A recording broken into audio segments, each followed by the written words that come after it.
આવતા રવિવાર સુધી એક લિસ્ટ બનાવજો, ધણી ધણીયાને ડાક્ટર હો તો, કે આખું અઠવાડિયું આપણે એકબીજા સાથે શું વાત કરી.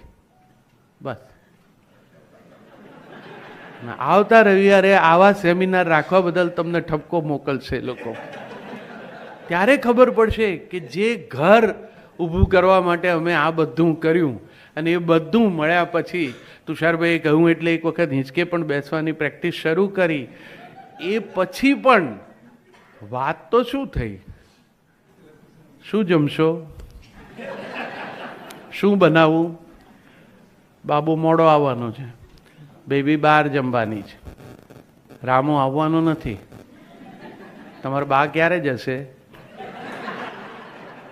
આવા એકાક્ષરી પ્રશ્નો અને એના એથી ટૂંકા જવાબો, હા ના ખબર નથી, જે ગમે તે.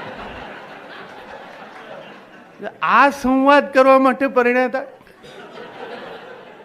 આ તો બહાર બાંકડે જ્યાં કોલેજમાં મળતા હતા ત્યાં થઈ જઈ શકે એવો હતો. આખું આટલું બધું વેઠ્યું, ના વસાવ્યું, ના આટલો ખર્ચો કર્યો, દિવસ રાત કાળી પ્રેક્ટિસ કરીને ઘેર આવીને થાકી ગયા. અને ત્યારે હતું કે એવી એક નિરાંતનો સમય આવશે કે બે માણસ ભેગા થઈને બેસશું, હિંચકા ઉપર ઝૂલશું ને વાતો કરશું.